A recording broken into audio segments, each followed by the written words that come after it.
They called her eccentric. They called her reckless. Some even whispered that she had lost her mind. In the grand parlors of New York at the end of the 19th century, when society ladies compared pearls and pedigrees, one woman was quietly, defiantly making choices that would change the destiny of American art. Her name was Louisine Havemeyer. She did not paint canvases, she did not chisel marble, and she did not compose symphonies. What she did was even more radical for her time. She chose what to see, what to value, and what to preserve. And by trusting her eye against the laughter of her peers, she became the American godmother of Impressionism. Picture New York in the 1,870 seconds. Fifth Avenue was lined with brownstones, not skyscrapers. The Vanderbilts and Astors dictated what was proper taste. Old masters Rembrandt, Raphael, Titian were the safe trophies of the elite.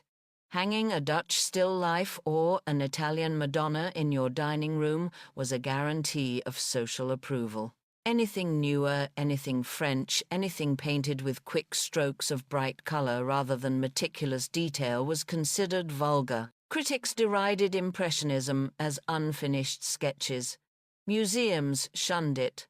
Collectors laughed at it. And into this world walked a young woman, petite, sharp-eyed, quietly stubborn, ready to follow her instincts instead of convention. Louisine's story begins not in a gallery but in the friendships that shaped her vision.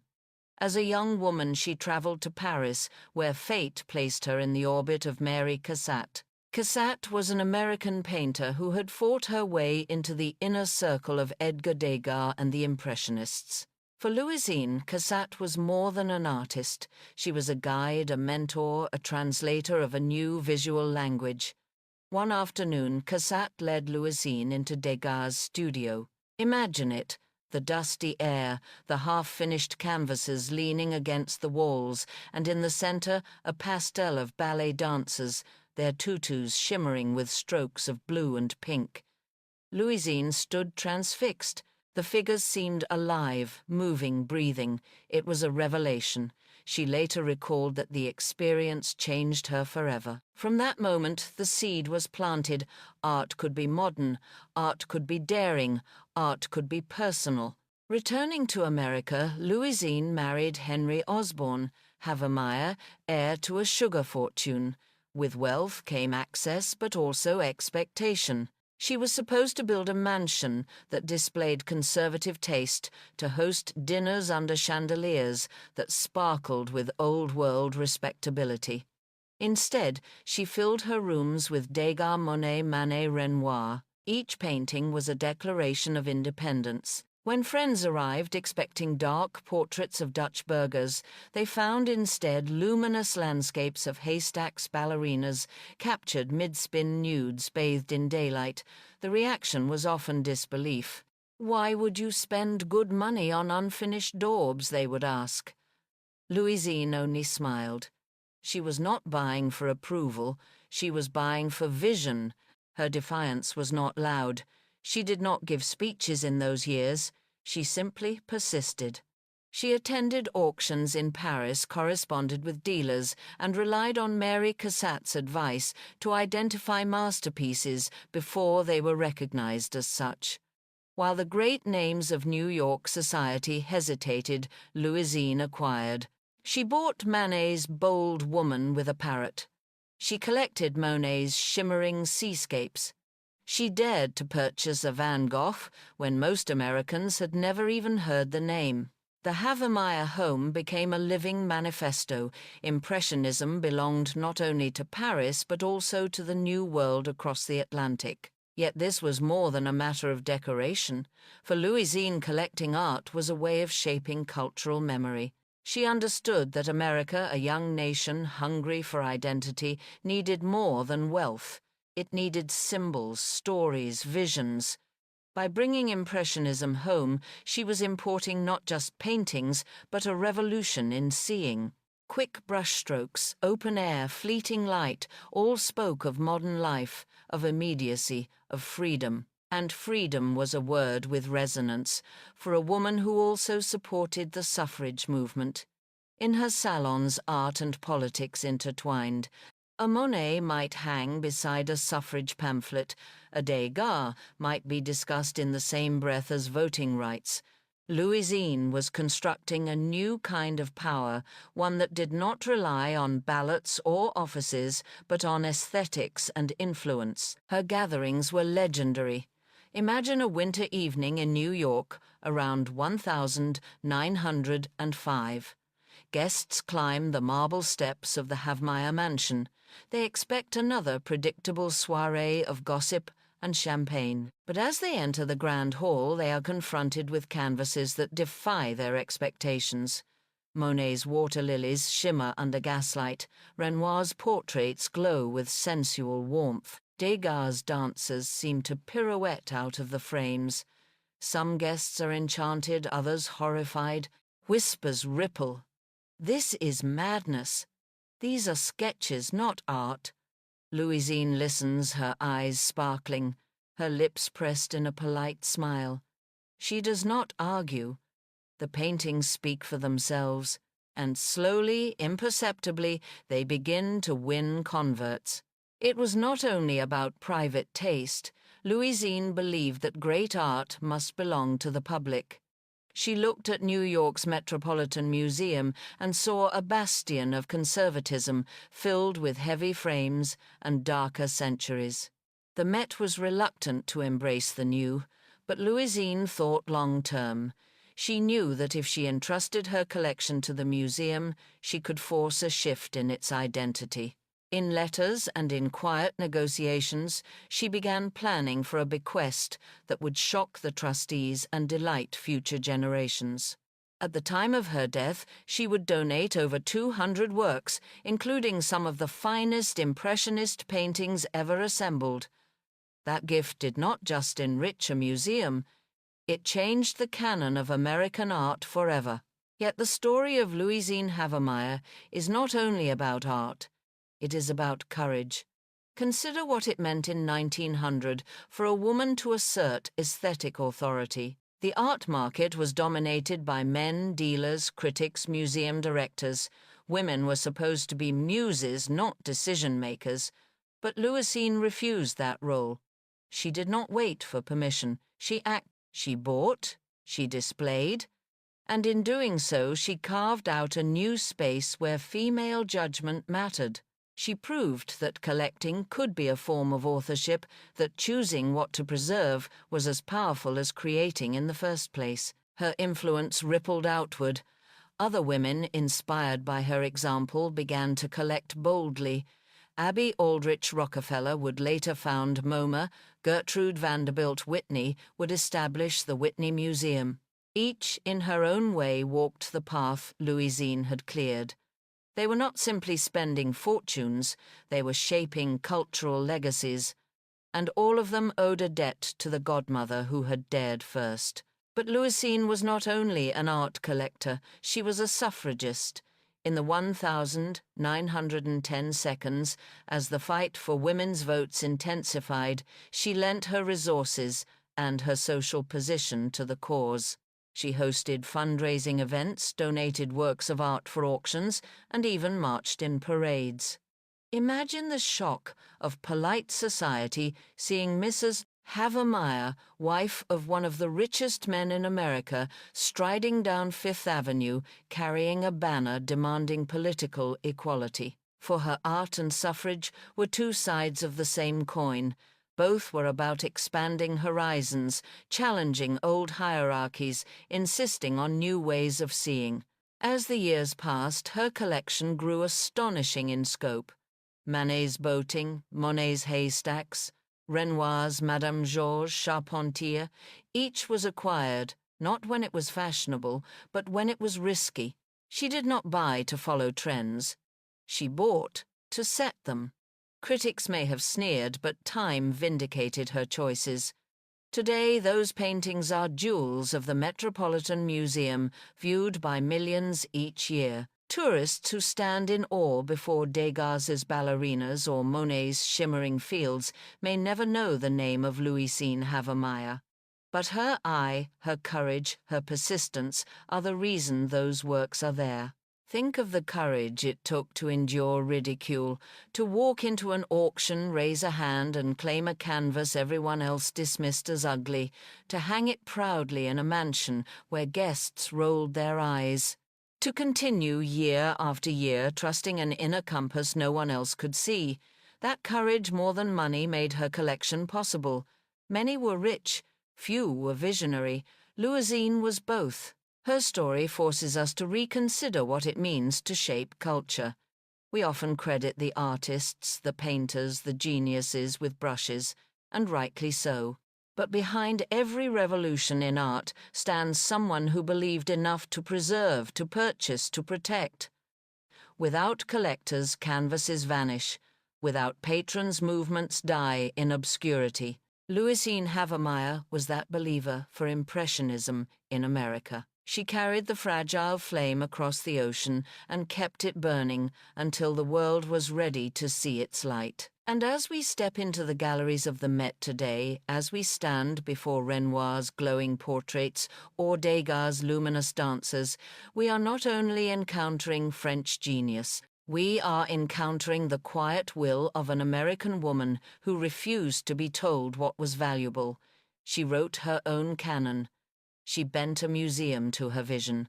She expanded the boundaries of what Americans could imagine as beautiful, and for that she earned the title Impressionism's American Godmother. When Louisine Havemeyer first stood in front of a Degas pastel, she was not simply seeing dancers. She was seeing a new vocabulary of vision. The colors shimmered, the strokes moved, the figures were caught in fragments of light, as though time itself had paused. She felt deep in her bones that art could capture immediacy, that life itself could be transcribed with nervous, vibrating lines. That revelation, experienced in a dusty Paris studio with Mary Cassatt at her side, would echo across her entire life. It was the moment when the seed of her mission was planted to bring that vision across the ocean to America, to a society still anchored in the past. Paris of the 1,870 seconds was electric with new ideas. The Franco-Prussian War had ended. The city was rebuilding cafes, hummed with debates, and in small independent exhibitions, artists like Monet, Renoir, and Degas were defying the official salon. To wander into one of those shows was to confront scandal. Critics scoffed at the rough surfaces, at the lack of finish, at the audacity of painting modern life instead of ancient myths. And yet, for a young American woman hungry for experience, the shock of that art was liberation. Louisine did not care that the critics sneered. She cared that the paintings made her feel alive. Mary Cassatt was her guide, but also her mirror. Cassatt had fought against family disapproval to remain in Paris, to stake her career among the Impressionists. She understood what it meant to challenge convention, to risk reputation for conviction. For Louisine Cassatt was not only an admired artist, she was a living example of courage. And so when Cassatt introduced her to Degas, it was not just an introduction to a painter, it was an initiation into a movement, a circle, a new way of seeing the world. Imagine the atmosphere of that studio. The smell of oil paint, the dust of pastel powder, the half-finished canvases leaning against the walls. Degas himself, sharp-tongued, suspicious of outsiders, yet quick to recognize in Louisine a genuine eye. He allowed her to look closely, to linger, to absorb, and what she absorbed was not only images, but a sense of possibility. If Paris could tolerate such daring, why not New York? If Cassatt could stand as an artist among men, why not Louisine as a collector among skeptics? Returning to America, Louisine carried more than suitcases. She carried conviction, yet conviction alone was not enough. She needed a partner, resources, and a stage. Marriage to Henry Osborne Havemeyer provided both wealth and a home that could serve as her personal gallery. Henry himself was fascinated by art, though his tastes leaned more traditional. But he trusted his wife's instincts, and together they embarked on building a collection that would become one of the most remarkable in American history. The early acquisitions were small, almost experimental. A Degas here, a Monet there, but each purchase was a test of will against ridicule. Friends would enter their home, look at the canvases, and laugh. They called the works unfinished, smears childish. But Louisine never wavered.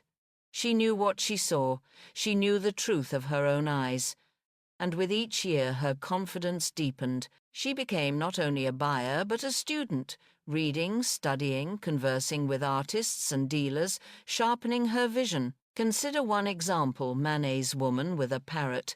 Today it hangs proudly in the Metropolitan Museum, considered a masterpiece. But when Louisine acquired it, many saw only provocation. The bold brushstrokes, the unconventional composition, the modernity of the figure unsettled those accustomed to polished portraits. To choose that painting was to risk ridicule. Yet Louisine chose it, and in doing so she affirmed her independence.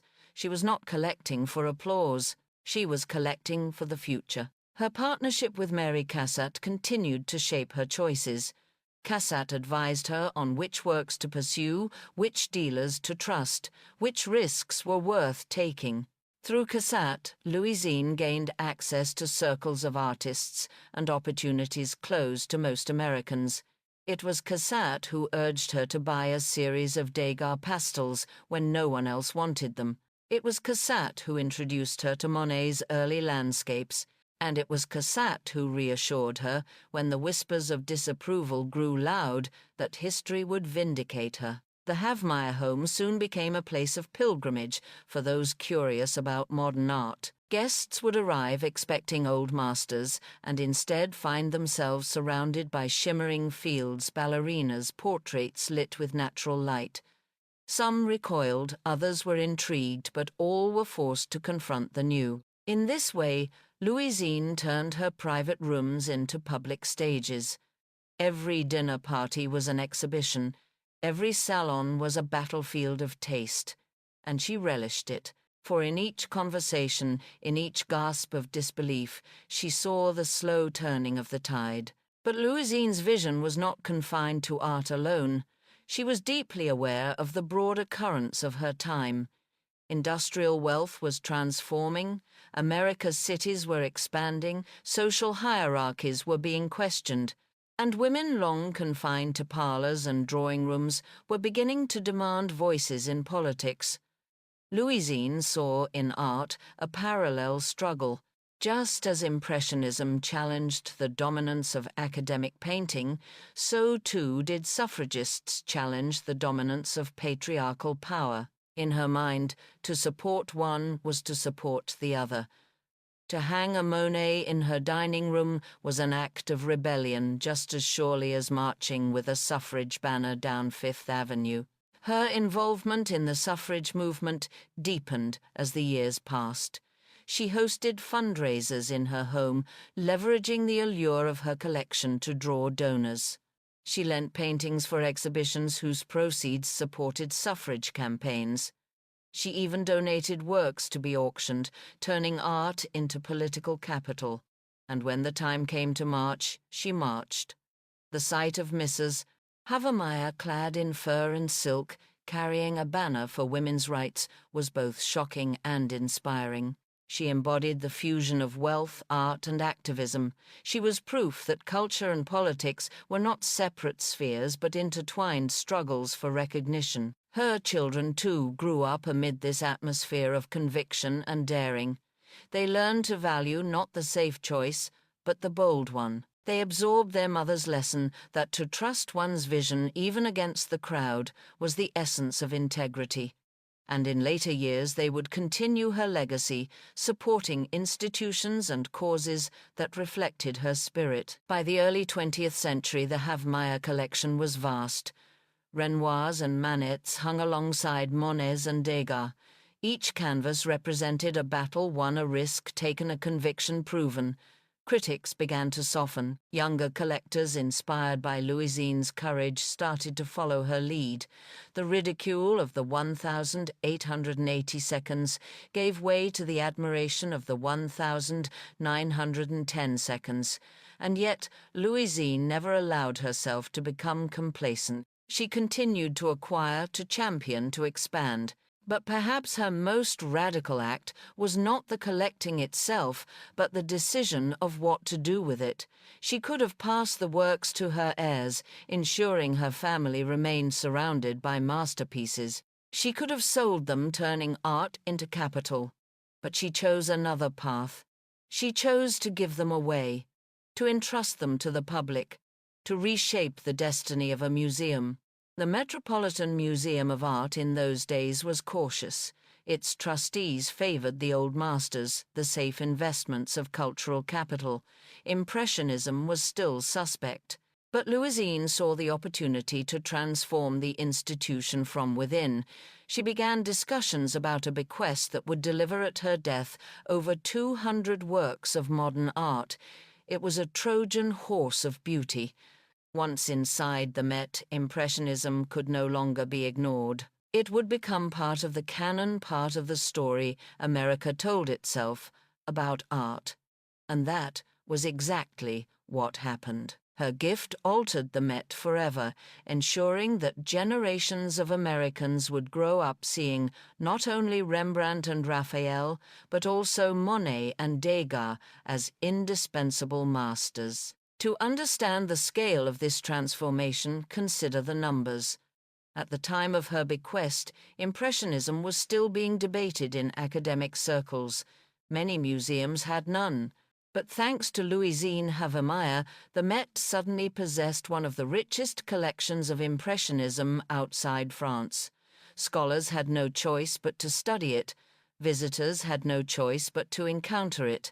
Critics had no choice but to acknowledge it. She had forced a cultural shift through sheer determination. Her legacy, however, was not only in paintings hung on walls. It was in the very idea that a woman could define taste, that a private eye could guide public memory. She proved that collecting was not passive but active, not consumption but creation. She demonstrated that to select, to preserve, to display was to write history. And history, once written, shapes everything that follows. When Louisine died in 1929, the world she left was very different from the one she had entered. Impressionism was no longer a scandal. It was a glory. Women no longer whispered about suffrage in corners. They voted openly in elections. And museums, once guarded citadels of tradition, were beginning to open themselves to the modern. She had lived to see the triumph of much of what she believed, but her greatest triumph was still unfolding in the galleries she had enriched in the generations who would stand before the canvases she had loved. Close your eyes and imagine walking through the Met today. The Impressionist galleries glow with color. Monet's water lilies ripple, Renoir's figures smile, Degas' dancers leap.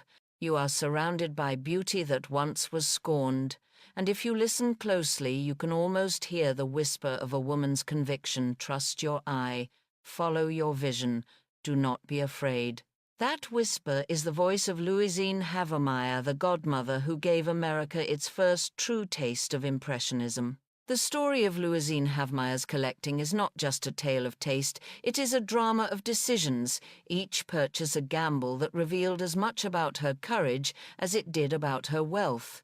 To understand her influence, one must step closer to the canvases themselves, to the stories embedded in the pigments she chose to rescue. Take, for example, Manet's Boating. Painted in 1874, it depicts a man and a woman in a small boat on the Seine. The brushwork is brisk, the colors luminous, the sense of immediacy overwhelming. When Louisine acquired it, few Americans would have recognized its value.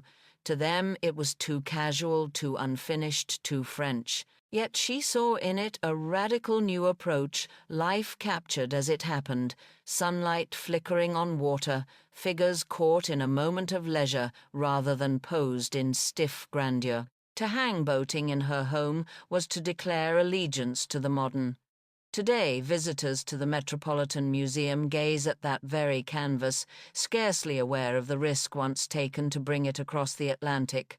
Another story belongs to Degas' ballerinas. Louisine adored them, not as society trinkets, but as documents of labor and beauty intertwined. She purchased pastels and oils that depicted dancers stretching, rehearsing, exhausted in backstage shadows. For a woman engaged in the suffrage movement, these images of female bodies disciplined and striving resonated deeply. They were not passive nudes arranged for the male gaze. They were workers, athletes, artists, in their own right. By hanging Degas' ballerinas in her salons, she was sending a subtle message: women in motion, women with agency, women demanding recognition. Her guests may not have read it that way, but Louisine did. Every pastel was both aesthetic delight and political symbol. Perhaps her boldest purchase was a Van Gogh.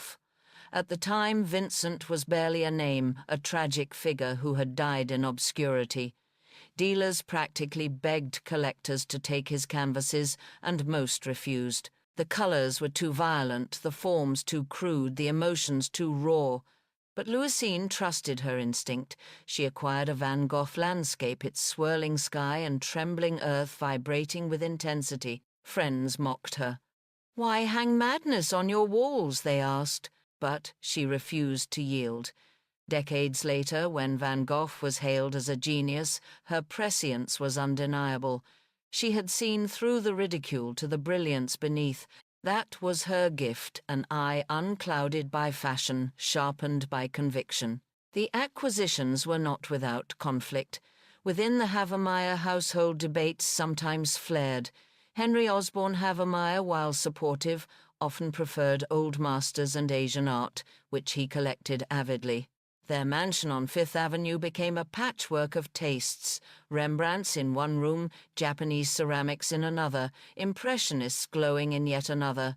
But Louisine's rooms commanded attention. Visitors might dutifully admire Henry's treasures, but it was Louisine's walls that provoked conversation, controversy, and eventually admiration. In this domestic dialogue of taste, Louisine's vision consistently emerged as the more daring, the more transformative. Rivalries extended beyond the household. Among New York's elite collecting was both sport and status. The Fricks, the Morgans, the Vanderbilts, each sought to outshine the others in grandeur. Yet most remained anchored in European tradition. They competed for Italian altarpieces, Flemish portraits, Gothic tapestries. Against this backdrop, Louisine's devotion to Impressionism seemed almost eccentric. But eccentricity has a way of becoming avant-garde, and avant-garde a way of becoming canon. While others fought over the past, Louisine quietly purchased the future. In the long run, it was her collection that reshaped the American museum landscape, while many rival troves gathered dust in storerooms. There is a story often told of a dinner at which a guest sneered at one of her Monets. "Why would you hang something so unfinished?" the man asked. Louisine did not argue. She simply turned to another guest, handed him the catalogue, and invited him to look closer. The guest studied the painting, saw the flickering strokes coalesce into light, saw the shimmering atmosphere, saw what she saw. Silence followed, then slow recognition. That was Louisine's method, not to preach, but to let the art speak. She believed the eye could be educated, that exposure was enough. Place a skeptic in front of a masterpiece long enough, and eventually the truth would emerge. Her vision extended to how the works were displayed. She resisted heavy frames, preferring lighter presentations that allowed the paintings to breathe. She arranged them not in crowded Victorian style, but with space around them, so each could command attention. In this, too, she was ahead of her time. Modern museum practices of clean walls and open sightlines owe something to collectors like Louisine, who intuited that art needed air and light as much as it needed prestige. Beyond the aesthetics, her collecting carried the weight of personal identity. As a woman in an era when female agency was limited, the act of choosing and purchasing was itself radical. Each acquisition was an assertion of autonomy, a refusal to be confined to the role of passive hostess. She was curating not only a collection but a self.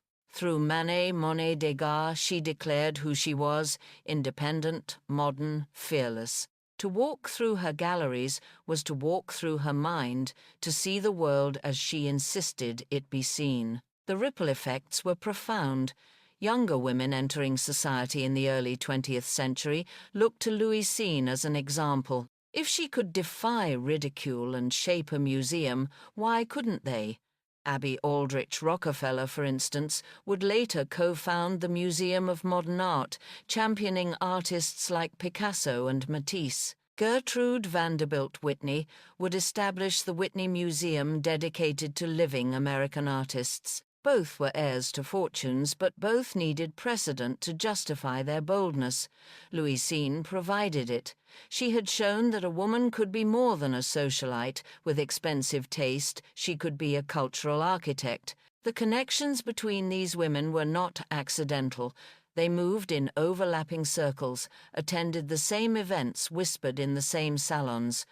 Stories of Louisine's daring purchases circulated, emboldening others. And as one woman collected Impressionists, another collected Modernists, another Americans together, they wove a tapestry of patronage that would define American museums for a century. Louisine was the first thread, bright and unexpected but essential. Her suffrage activism intertwined with this legacy. She often hosted meetings in rooms lined with Impressionist canvases. Imagine the scene: women discussing voting rights beneath the gaze of Renoir's luminous figures. The juxtaposition was deliberate. Just as Impressionism demanded new ways of seeing, suffrage demanded new ways of living. Both required courage, both provoked ridicule, both promised transformation. To support one was to support the other. For Louisine, art was never isolated from life. It was a weapon, a banner, a vision. The culmination of her efforts came with her bequest to the Metropolitan Museum. The negotiations were not simple. Trustees were wary. They feared that accepting too many modern works would tarnish the Met's reputation as a guardian of tradition. But Louisine was shrewd. She knew the power of inevitability. She knew that once the paintings were physically present, once visitors saw them, resistance would crumble. And she was right. After her death in 1929, when over 200 works entered the museum, critics could no longer dismiss Impressionism. It was enshrined, legitimized, celebrated. She had won. But to view her story only as triumph is to miss the complexity. There were struggles, doubts, sacrifices. She endured ridicule from peers, disagreements with her husband, the exhaustion of activism. She balanced family, society, and conviction in ways that required constant negotiation, and yet she never surrendered her vision. That persistence, more than any individual painting, is her true masterpiece. Consider again the Van Gogh. When she acquired it, it was a curiosity. Today, it is priceless. But the value lies not in the market, but in the act of faith it represents. To believe in a dismissed artist, to risk reputation for conviction, that is the essence of cultural transformation. Without believers like Louisine, many artists might have been lost to obscurity. With her, they were preserved, celebrated, enshrined. She was not merely a collector. She was a rescuer, a protector, a guardian of genius. Walk through the Met's Impressionist galleries today, and you walk through her legacy. You see Monet's haystacks glowing with twilight, Degas' dancers poised in pastel, Manet's bold figures confronting the viewer. You see what she saw, what she insisted others must see, and in that act of seeing you participate in her vision.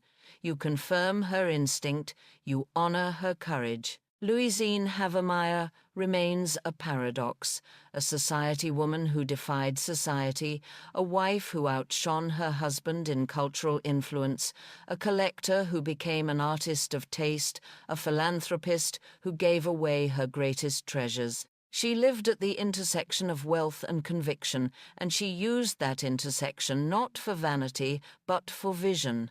That is why her story matters, not because she had money, but because she had the courage to use it differently. Not because she bought art, but because she changed the meaning of art in America. And so, when we call her the godmother of Impressionism in America, it is not a metaphor, it is truth.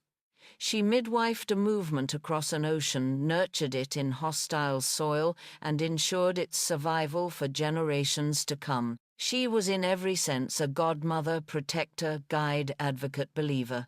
Without her, the American eye might have remained blind to Impressionism for decades longer. With her, it opened wide, dazzled by color, awakened to light. This is the gift of Louisine Havemeyer.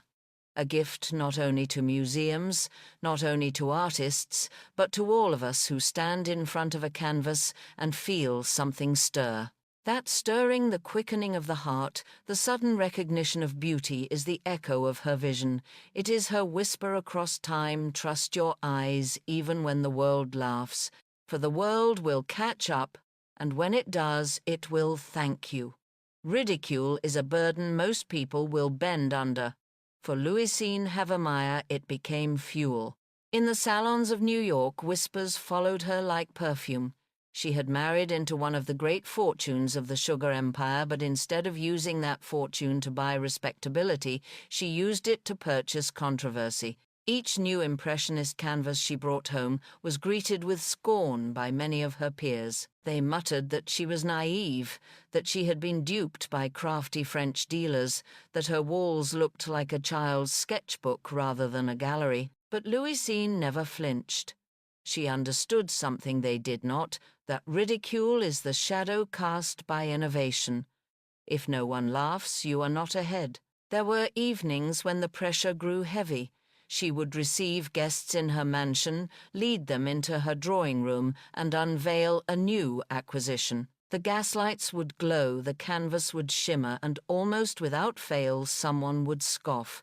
"Is this finished? Why, you can see the strokes," they would say, shaking their heads. And she, with quiet dignity, would answer, "Yes, you can see the strokes. That is life itself."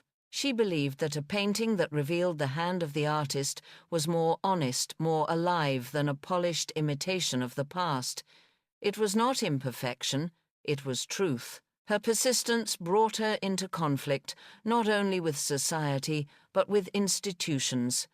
The Metropolitan Museum of Art, the very temple of culture in New York, resisted her vision for years. Trustees clung to the old masters, dismissing anything modern as vulgar. They wanted their galleries to echo Europe's past, not risk America's future. Louisine saw this as cowardice.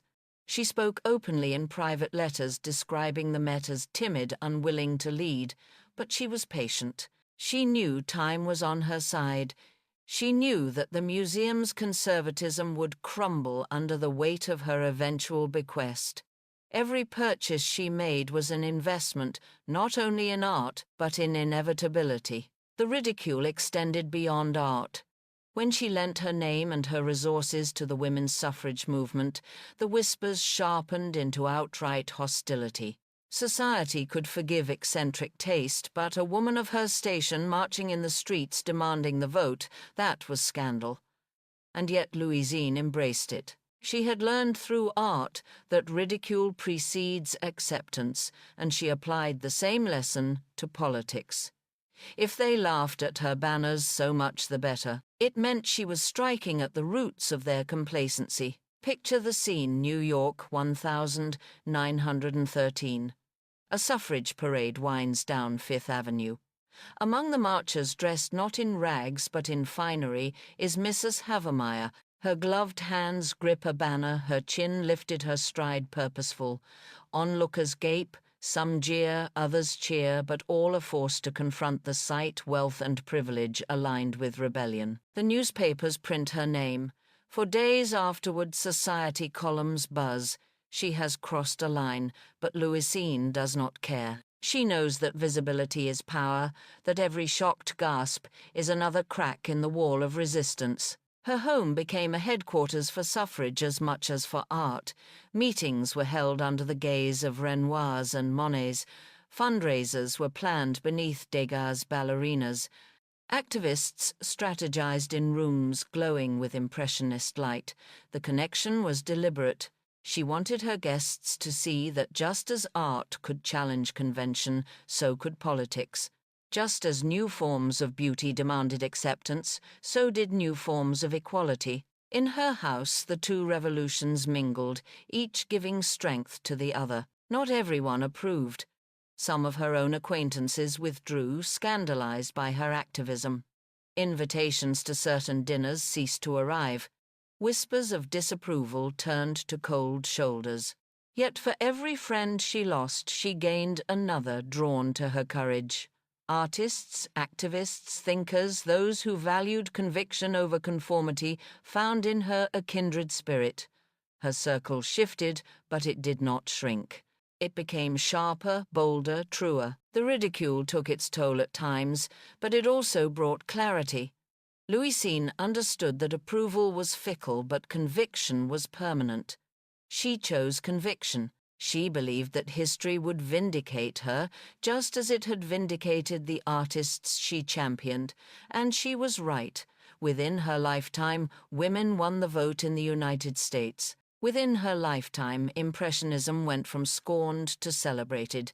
She lived long enough to see both revolutions bear fruit. In her later years, as the 1,920 seconds roared with jazz and skyscrapers rose over Manhattan, Louisine reflected on the arc of her life.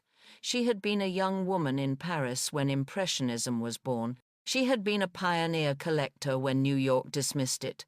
She had been a suffragist when women were told to remain silent. And now, as she approached the end of her journey, she considered how to secure her legacy. The answer lay in the bequest to the Met. The negotiations were delicate. Trustees hesitated. They feared that too much modern art would sully their reputation. But Louisine was firm. She would not scatter her collection. She would not sell it piecemeal. She would give it whole as a unified vision, or not at all. She wrote letters, made plans, and set conditions. Her will became both gift and challenge. Take these works, accept them, and in doing so, reshape yourselves. She was dictating the future of an institution that had long resisted her. It was a final act of defiance wrapped in generosity. When she died in 1929, the shock was immense. Over 200 works entered the Met at once. Manets, Monets, Renoirs, Degas, pastels, even a Van Gogh. The galleries transformed overnight. Visitors who had never seen such works in America now encountered them in abundance. Critics who had once sneered now wrote with awe. Scholars who had ignored Impressionism now devoted careers to it. The Met, once cautious, now became a leader. Louisine's vision had triumphed. But her legacy extended beyond the walls of the museum. She had shown what it meant to live with conviction. She had proven that wealth could be used not for vanity, but for vision. She had demonstrated that women could shape culture, politics, and memory. She had turned ridicule into fuel and opposition into opportunity. And she had left behind not only paintings, but lessons. One lesson was that ridicule is a signpost of change. Whenever she was mocked, she knew she was on the right path. Another was that art and politics are not separate but parallel struggles. To fight for Impressionism was to fight for suffrage, and to fight for suffrage was to fight for art. Both demanded new ways of seeing, and the final lesson was that legacy is not what you keep, but what you give. By giving her collection to the Met, she ensured that her vision would outlive her, touching millions who would never know her name. Imagine standing today in front of Monet's haystacks at the Met. The colors shift as you move, the light shimmers, the strokes vibrate. You are seeing what Louisine saw, what she insisted the world must see. Around you, visitors from every corner of the globe gasp, linger, smile. None of them laugh, none of them scoff. The ridicule has vanished. Only beauty remains. That is her victory. Louisine Havemeyer's life is a reminder that the line between eccentricity and genius is often drawn by time. In her era, she was eccentric. In ours, she is visionary. She did not wait for consensus. She created it. She did not follow fashion. She set it. She did not seek applause. She sought truth. And in seeking it, she gave America a gift beyond price. Her story continues to echo every time a woman collector makes a daring choice, every time a museum hangs a once ridiculed canvas with pride, every time a visitor discovers beauty in the unconventional Louisine is present. She whispers across generations, trust your eye, follow your vision, and never fear ridicule. For what is laughed at today may be loved tomorrow, and what is scorned in one age may define the next. And so, in the quiet halls of the Met, amid the glow of Impressionist light, her spirit lingers.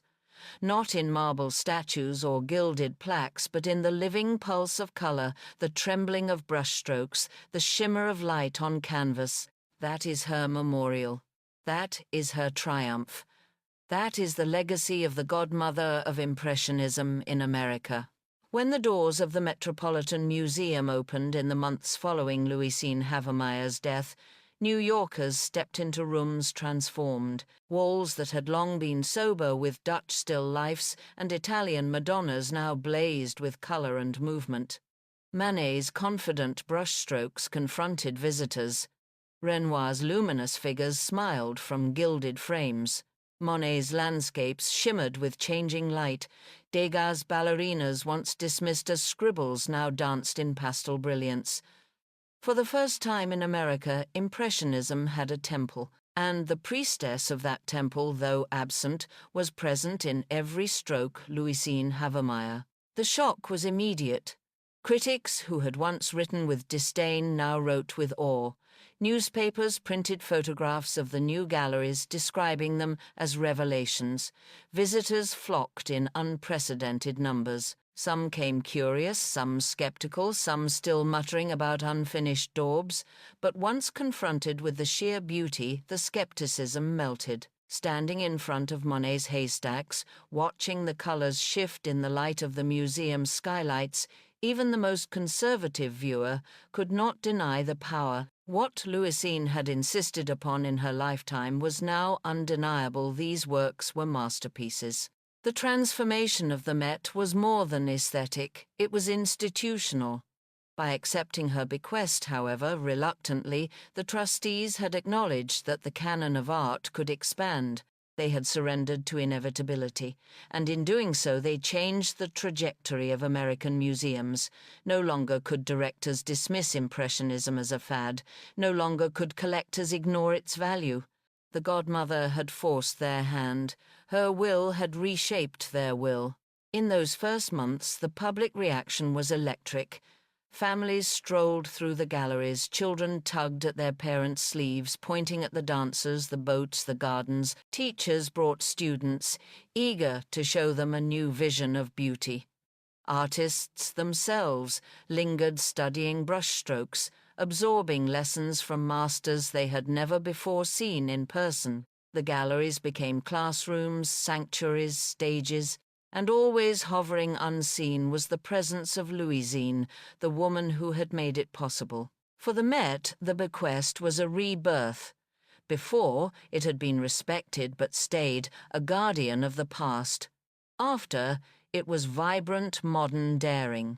The Havemeyer collection became a cornerstone drawing visitors from across the nation, and as it did, other museums felt the pressure to follow.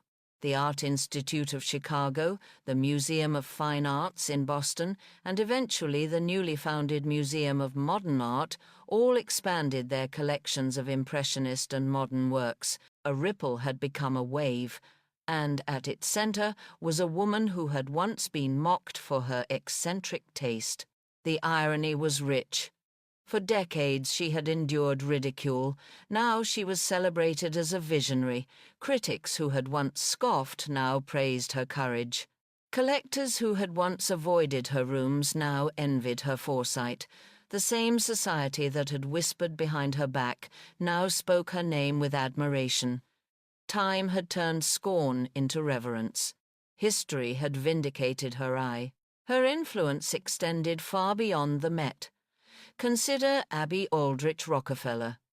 Inspired in part by Louisine's example, she gathered her own collection of modern art and in 1929 helped found the Museum of Modern Art. While Louisine's focus had been Impressionism, Abby pushed further into Cubism, Surrealism, and abstract art. But the precedent was clear. A woman of conviction could create institutions, could shape culture, could rewrite the canon. Without Louisine, Abby's boldness might have seemed folly. With Louisine's legacy as a guide, it seemed destiny. Gertrude Vanderbilt Whitney, too, drew strength from Louisine's example. By founding the Whitney Museum in 1930, she carved space for American artists who were often overlooked by European-focused institutions. She, like Louisine, believed that art should reflect its own time and place, not merely imitate the past. And she, like Louisine, was willing to use her wealth and her name to challenge tradition. The lineage is unmistakable. Havemeyer first, Rockefeller next, Whitney following, each expanding the possibilities of what American museums could be. Even Isabella Stewart Gardner in Boston, though older and eccentric in her own right, found her legacy intertwined with Louisine's. Gardner's Venetian palace had shocked Bostonians, much as Havemeyer's salons had shocked New Yorkers. Together, these women formed an informal constellation of patrons who reshaped America's cultural sky. They proved that taste could be as powerful as money, and that women's taste, in particular, could redirect the currents of art history. Louisine's influence also extended into education. The presence of Impressionism in American museums changed how art was taught. No longer were students confined to reproductions in books or trips abroad. They could study the real thing brushstroke by brushstroke. Generations of artists, critics, and scholars cut their teeth on the works she had given. The ripple of her generosity extended into classrooms, studios, libraries. The godmother's hand reached far. Yet her legacy was not merely institutional, it was symbolic. She stood as proof that conviction matters more than conformity. She embodied the lesson that ridicule is temporary, but vision endures. And she reminded future collectors that the role of patron is not passive, but active. To choose what to preserve is to choose what the future will remember. And in that sense, collectors are authors, writing history with their purchases. Louisine wrote boldly, and her script still shapes the stage. Her family, too, carried the torch. Her children continued to support the arts lending and donating works, ensuring that the Havemeyer name remained tied to cultural generosity. But none could match the audacity of Louisine herself. She had been the pioneer, the one who first leapt into the unknown. Others could follow, but the first step, the most dangerous, the most daring, was hers. Her story also resonated internationally. French critics, once disdainful of America's provincialism, now acknowledged with respect that Impressionism had found a second home across the Atlantic. Dealers recognized that America, once mocked as culturally barren, had become a vital market. And artists themselves took heart. The knowledge that their works hung in the grand galleries of New York gave them new legitimacy. In this way, Louisine not only reshaped America's perception of art, but also reshaped Europe's perception of America. She made the transatlantic dialogue richer, deeper, more equal. There is a poignancy in the timing.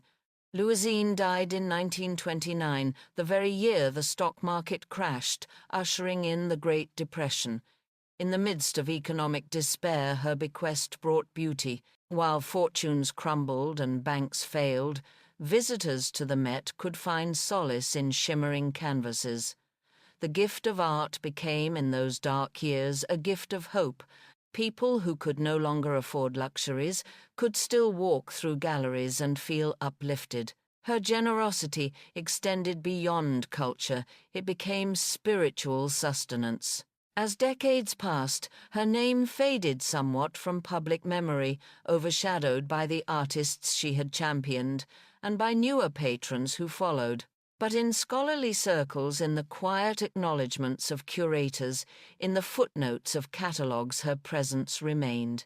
And whenever a visitor paused, entranced by a Degas or a Monet at the Met, they were unknowingly paying homage to her. For without her those works would not be there. Without her the American eye might have taken much longer to open. Louisine Havemeyer's legacy teaches us that history is not made only by those with brushes or ballots. It is also made by those with vision, the courage to see differently, the will to act on that vision, and the generosity to share it with the world. She had all three. That is why she remains, even now, the godmother of Impressionism in America. So, as we leave the galleries of the Met, as we step back into the bustling streets of New York, we carry with us not just the memory of paintings, but the memory of a woman who refused to conform, who endured ridicule, who marched for suffrage, who gave her treasures away. A woman who believed that beauty belonged not to the few, but to all. A woman whose whisper still lingers in every brushstroke. Trust your eye, follow your vision, and dare. That whisper is Louisine Havemeyer's greatest gift. And as long as it is heard, her legacy will never fade. To measure Louisine Havemeyer's legacy, one must place her alongside her peers, the other patrons and collectors who defined America's cultural identity at the turn of the century. Each of them, Isabella Stewart Gardner in Boston, Abby Aldrich Rockefeller in New York, Gertrude Vanderbilt, Whitney in Greenwich Village, played her part. But Louisine was the earliest to embrace the daring of Impressionism. Where Gardner conjured a Venetian palace filled with Renaissance treasures, and Whitney lifted the voices of contemporary American artists, Louisine chose the dangerous middle ground modern French art that was not yet accepted, not yet safe, not yet celebrated. She walked into the fire before others dared. The comparison is instructive. Gardner's collection dazzled her contemporaries with its exotic glamour, its cloisters and courtyards echoing old-world Europe. It was an escape into fantasy. Whitney's museum, founded in 1930, was militant in its support of American creators, a patriotic assertion that America did not need to depend on Europe for genius. Abby Rockefeller's MoMA was radical in its embrace of the avant-garde cubism and abstraction that confused as much as it inspired. But Louisine's choices cut a path between them. She connected the old world to the new, the European revolution of Impressionism to the American hunger for identity. She made modernity accessible. She opened the door. Her collection itself became the textbook. Scholars of Manet, Monet, Degas, and Renoir cut their teeth on the Havemeyer canvases. Manet's Boating and Woman, with a parrot Monet's Haystacks and Water Lilies, Degas' Dancers, all became reference points in the study of art history. Before Americans had read about these works in journals or seen grainy reproductions, after Louisine they could study the originals up close. They could trace the brushstrokes, feel the texture of the paint, understand the rhythm of composition. Generations of curators and professors were educated not in Paris, but in New York, thanks to her foresight. Even the display of her works influenced scholarship. By spacing the canvases, by resisting clutter, she anticipated modern exhibition practices. Visitors learned to focus, to dwell, to enter into dialogue with a single painting. It was not only what she collected, but how she showed it that educated the eye. She turned salons into classrooms and museums into living textbooks.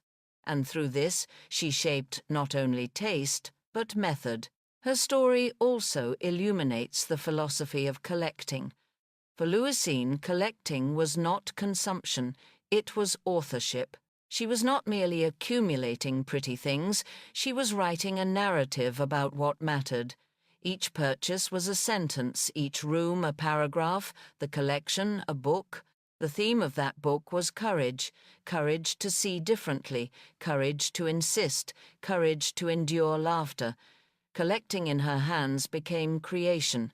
She did not wield a brush, but she created nonetheless, created a vision, a canon, a legacy. Consider her insistence on unity.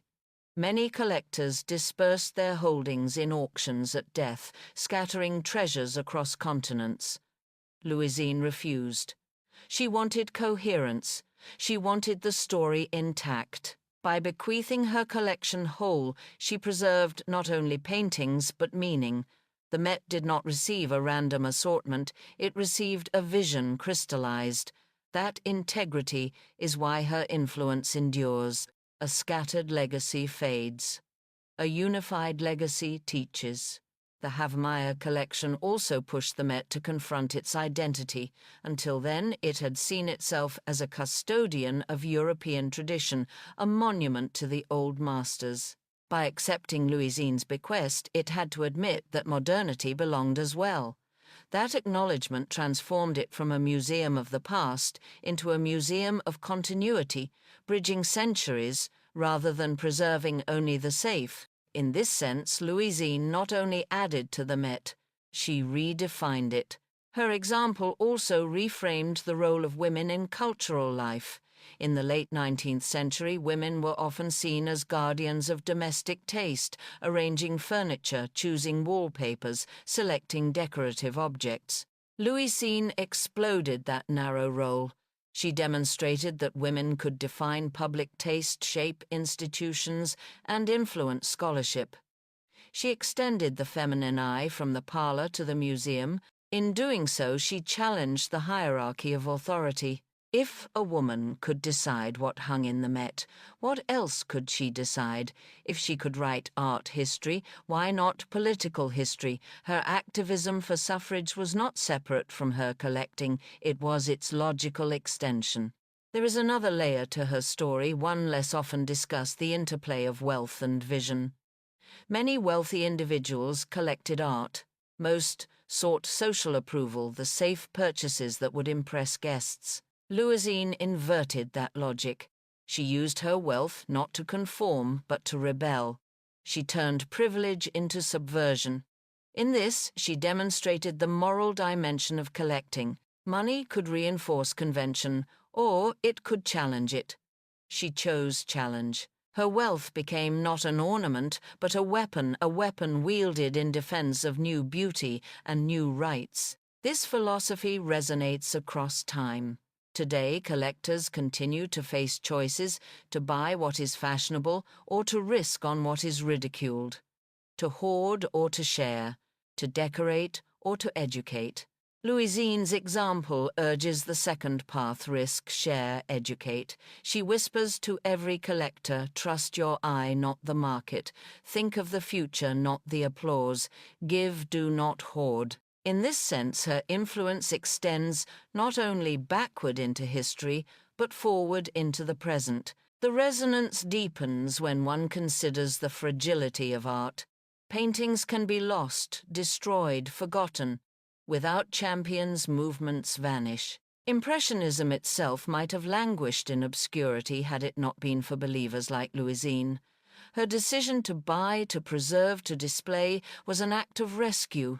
She saved works from oblivion. She carried them across oceans. She sheltered them in her rooms until the world was ready. She was in the deepest sense a guardian. And in being a guardian, she became a creator of memory. Her legacy also challenges us to rethink the boundaries of authorship. We usually credit the artist alone, but what of the collector who preserves the artist's work, who introduces it to audiences, who ensures it enters the canon? Without such collectors, many geniuses would remain unknown.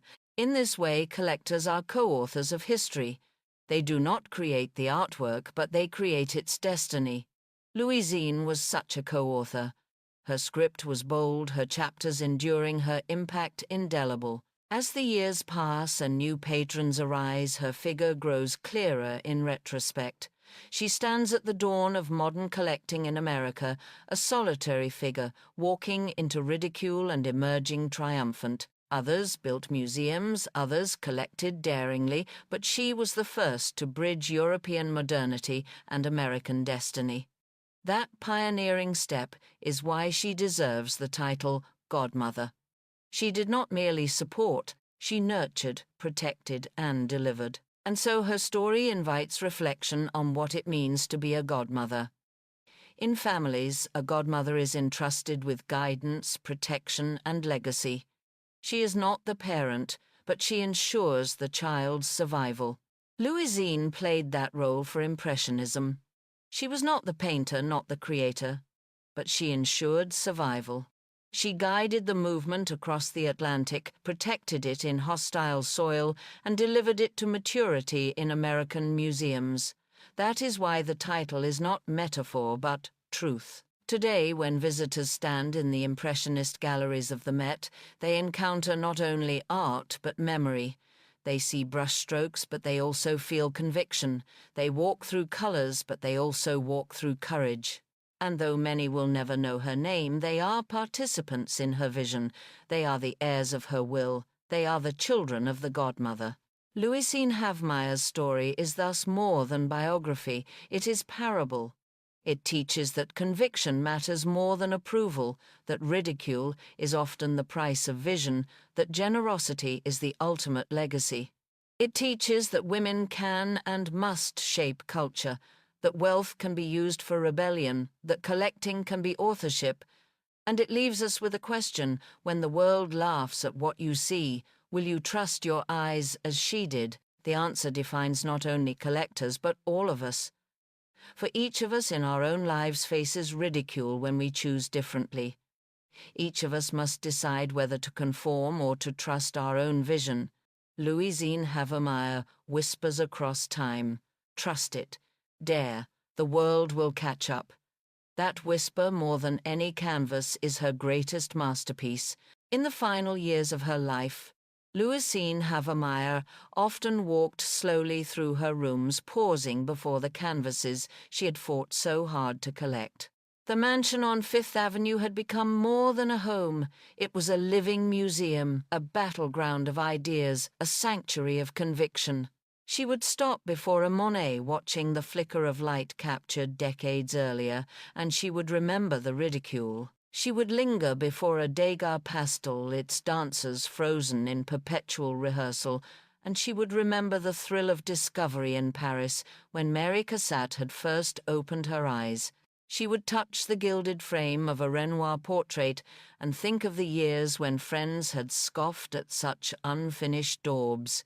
And then, perhaps with a quiet smile, she would remember that now critics and curators clamoured to see what she had once been mocked for loving. She was not a woman given to loud proclamations in her last years. Her activism for suffrage had spent her energy, her struggles with society had left their mark. But she carried a serenity born of vindication. She had lived long enough to see the vote granted to women in 1920. She had lived long enough to watch the market for Impressionism turn from ridicule to reverence. She had lived long enough to know that the collection she and her husband had assembled would not vanish into private hands, but would be given to the public. Vindication, when it comes, is a quiet triumph. Hers was profound. The crash of 1929, the year of her death, changed everything for America. Fortunes evaporated overnight, the optimism of the roaring 20s collapsed into despair, and in the middle of that ruin, her bequest arrived at the Metropolitan Museum. while banks closed and bread lines lengthened, New Yorkers could enter the museum and be greeted by a blaze of color. Monet's haystacks glowed with golden light, Renoir's figures laughed with eternal warmth, Degas's dancers leapt in pastel grace. For visitors weary of grey headlines, the Havemeyer collection was a balm, a reminder that beauty endures when wealth fails. Her timing, though unplanned, was almost providential. She gave America hope when it needed it most. Curators, too, felt the impact. Suddenly they had a trove of modern works to study, catalogue, interpret. Departments that had been devoted to centuries-old art now had to grapple with the recent past. Scholars trained in European academies now found themselves students of French modernity in New York. The Havemeyer gift forced the Met to evolve. It created debates, tensions, even conflicts within the institution. But it also created growth. The museum that had resisted her in life now depended on her in death. Irony has rarely been so poetic. Historians of feminism look back on her story with special admiration. Here was a woman who wielded the tools available to her: wealth, taste, reputation, and used them not for personal ornament but for cultural change. She could have remained comfortable, content with conformity. Instead, she chose confrontation, confronting society with art, confronting politics with banners, confronting institutions with bequests. Her suffrage work is often overshadowed by her collecting, but the two were inseparable. To her, Impressionism was not just art, it was metaphor. It was about seeing differently, about valuing what others dismissed, about giving dignity to the overlooked. In that sense, collecting was a feminist act. To buy a Degas dancer was to assert that women could move labor and perform as subjects, not as ornaments. To buy a Monet landscape was to assert that fleeting beauty, like fleeting rights, mattered. Every purchase was politics disguised as taste. Modern curators interpret her as a transitional figure, not as radical as the founders of MoMA, but more daring than her predecessors. She bridged worlds. She carried art across oceans, but also across eras. Without her, the leap from old masters to modern art in American museums would have been slower, clumsier, less certain. With her, it was decisive. She is the hinge on which American taste turned. Visitors rarely know her name today. They walk through the Impressionist galleries at the Met and see labels that read, "Bequest of Mrs. H. O. Havemeyer, 1929. Some may pause puzzled. Most pass by. But those who pause, those who wonder, are the ones who glimpse her shadow. She is there in every corner, in every stroke, in every shimmer of light. She is the invisible guide, the unseen hand that arranged the encounter. She is the reason the dancers dance, the reason the haystacks glow, the reason the colors still vibrate. To recognize that is to honor her. Her legacy also raises questions about the power of private individuals to shape public culture. What if she had not given her collection? What if she had sold it, scattered it, hoarded it? How different would America's cultural landscape be? History often pivots on such private decisions. One woman's conviction can redirect an entire nation's memory. Louisine Havemeyer's decision did exactly that. She ensured that America would not only know Impressionism, but would claim it as part of its cultural identity. The godmother did more than nurture, she adopted. In reflecting on her life, we can also consider the philosophy of courage. Courage, in her case, was not dramatic. She did not storm barricades or paint manifestos. Her courage was quieter, the courage to buy what others mocked, to march where others sneered, to give what others hoarded. Courage is often measured by battles, but sometimes it is measured by persistence. She persisted, year after year, painting after painting, insult after insult, she persisted, and in the end, persistence triumphed. Imagine for a moment Louisine walking again through her mansion in her last days. Perhaps she paused before the Van Gogh, the one so many had called madness. Perhaps she placed her hand on the frame, thinking of the ridicule, and whispered, "One day they will understand." She was right. Today millions understand, millions admire, millions are grateful. Her whisper became prophecy. Her death did not end her influence. The galleries she filled continued to educate, inspire, and provoke. The collectors she inspired, Rockefeller, Whitney Gardner, continued her work. The scholars she enabled wrote histories that still shape our understanding. The activists she marched with carried the suffrage victory forward. And the millions of anonymous visitors who have stood in front of a Monet or a Renoir at the Met have all unknowingly been touched by her vision. Legacy is not measured by name recognition alone.